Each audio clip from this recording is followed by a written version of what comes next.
Chapter 47. The Mat Maker. It was a cloudy, sultry afternoon. The seamen were lazily lounging about the decks, or vacantly gazing over into the lead-coloured waters. Queequeg and I were mildly employed weaving what is called a sword mat for an additional lashing to our boat. So still and subdued, and yet somehow preluding was all the scene, and such an incantation of reverie lurked in the air that each silent sailor seemed resolved into his own invisible self. I was the attendant or page of Queequeg, while busy at the mat.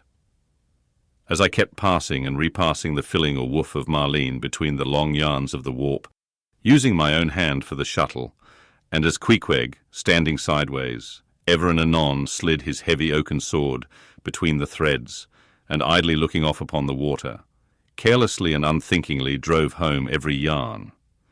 I say so strange a dreaminess did there then reign all over the ship and all over the sea, only broken by the intermitting dull sound of the sword, that it seemed as if this were the loom of time, and I myself were a shuttle mechanically weaving and weaving away at the fates.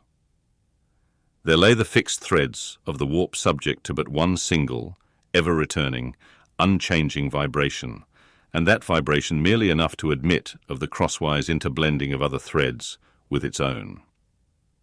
This warp seemed necessity, and here, thought I, with my own hand I ply my own shuttle, and weave my own destiny into these unalterable threads.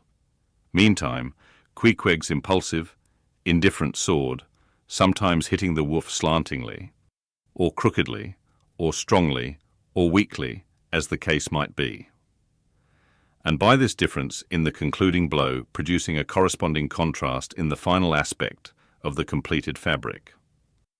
This savage's sword, thought I, which thus finally shapes and fashions both warp and woof, this easy, indifferent sword must be chance, I, chance, free will, and necessity, nowise incompatible, all interweavingly working together. The straight warp of necessity, not to be swerved from its ultimate course. Its every alternating vibration indeed, only tending to that. Free will still free to ply her shuttle between given threads, and chance, though restrained in its play within the right lines of necessity, and sideways in its motions directed by free will, though thus prescribed to by both, chance by turns, rules either, and has the last featuring blow at events. Thus we were weaving and weaving away when I started at a sound so strange, long-drawn, and musically wild and unearthly, that the ball of free will dropped from my hand, and I stood gazing up at the clouds, whence that voice dropped like a wing. High aloft in the cross-trees was that mad gay-header, Tashtego. His body was reaching eagerly forward, his hand stretched out like a wand, and at brief sudden intervals he continued his cries. To be sure, the same sound was that very moment perhaps being heard all over the seas, from hundreds of whalemen's lookouts perched as high in the air.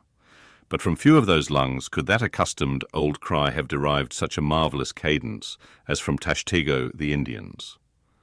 As he stood hovering over you half suspended in air, so wildly and eagerly peering towards the horizon, you would have thought him some prophet or seer beholding the shadows of fate, and by those wild cries announcing their coming. There she blows. There, she blows, she blows. Where away? On the lee beam, about 2 miles off, a school of them. Instantly all was commotion. The sperm whale blows as a clock ticks, with the same undeviating and reliable uniformity, and thereby whalemen distinguish this fish from other tribes of his genus. There go flukes, was now the cry from Tashtego, and the whales disappeared.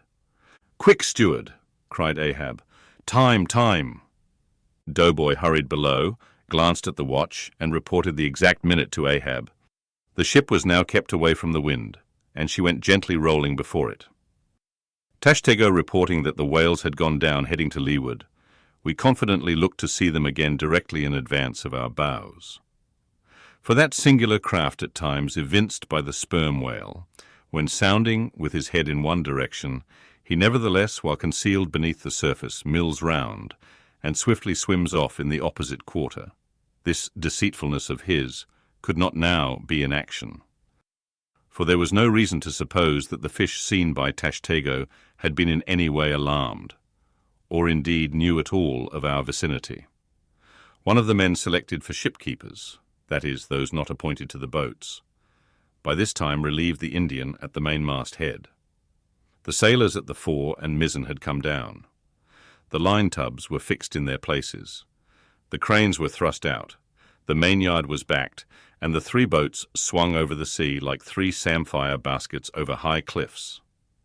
Outside of the bulwarks, their eager crews with one hand clung to the rail, while one foot was expectantly poised on the gunwale.